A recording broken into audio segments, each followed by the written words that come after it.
Yo guys, what's up? It's your boy Brent, aka Backpack B, back at it with another video. Today we're diving into a budget blade. It's from QSP Knives. It's the updated Parrot. It was always a cool design, but I hated the materials it was made in. Recently they just put out a version of it in D2 and Micarta. I think it's a great budget option. I'm gonna give both of the versions I got away, so stay tuned for details on that. Let's check it out.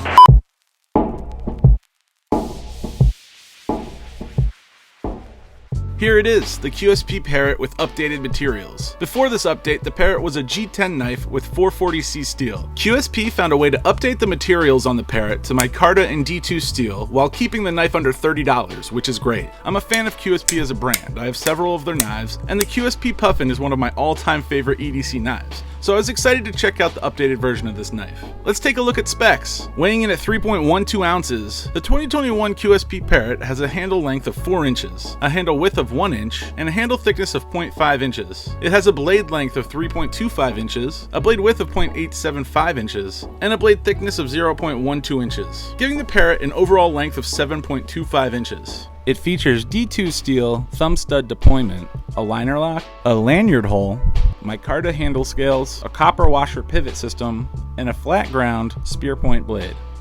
With a price point of under $30, the Parrot is bringing the heat in terms of value and fit and finish, especially with the material upgrades as I mentioned before. Let's talk about the standout features of the Parrot. Number one is definitely the design. The QSP Parrot is a less is more knife, 100%. The simplicity of the design is refreshing and extremely functional. The handle of the knife is about as simple as you can get. Check it out. It has room to comfortably fit 4 fingers. The edges of the micarta are ever so slightly rounded so that the knife feels good in hand. The notch cut out of the handle acts as a parking spot for the thumb stud while closed and helps the ergonomic comfort while the blade is deployed. The blade also boasts a simple yet functional approach with the flat ground spear point blade. I love the plunge line on this knife. It's gorgeous and it maximizes the cutting edge, which is great.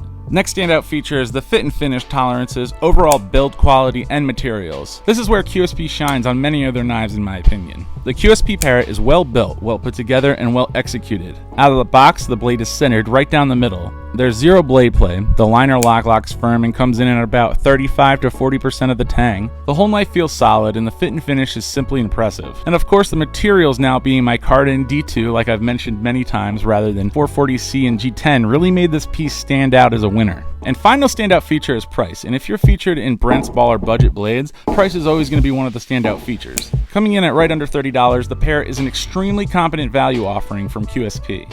Let's talk about some of the issues that I have with the Parrot, which there are a couple.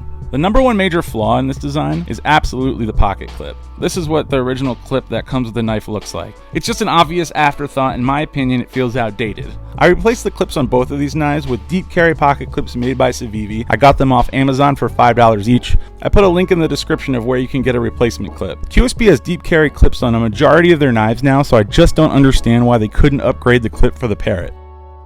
Next issue, the jimping on the blade is very sharp. I think this is the product of keeping their costs low. QSP could have spent a little bit more time on the machining of this jimping, but I think that would raise cost, and the whole allure of this piece is that it's so darn inexpensive. Alrighty, onto my final issue with the Parrot, and that's a weak detent. Although this knife deploys well and opens fine a majority of the time, I'm disappointed with the detent. I can fail the knife very easily, and if I try to fling the blade out using centrifugal force, the blade flops open, which can be dangerous. That being said, the washers are extremely smooth and the blade flies open with minimal force, so the weak detent is not a major problem, but it's definitely noticeable. In conclusion, the updated Parrot brings a ton to the table at a very low price point. In today's competitive knife market, we are seeing a lot of low-priced budget models that focus on bringing extreme value to the customer, and I think that this offering from QSP is easy to recommend, especially if you're on a tight budget and the design language speaks to you.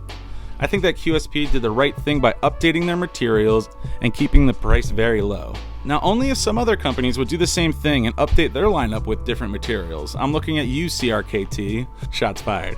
Unfortunately, the pocket clip is a real sore spot on this knife. If QSP started using deep carry clips on the Parrot, then I would definitely say it's a home run. Until then, you can fix this issue by replacing the clip with a Civivi deep carry pocket clip. Link in the description. All that being said, I think that the QSP Penguin is actually a better choice for a baller budget knife, even with the Parrot's new upgrades, because it does everything that the Parrot does and does it a little bit better, plus it has a great pocket clip included.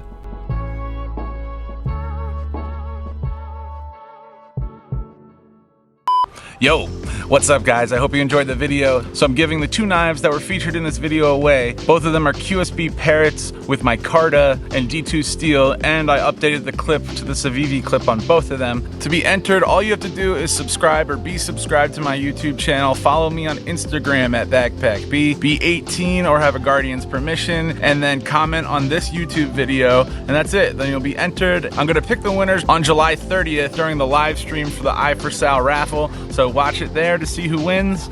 And yeah, good luck. Hope you win. That's it for me today. BackpackB out. Deuces.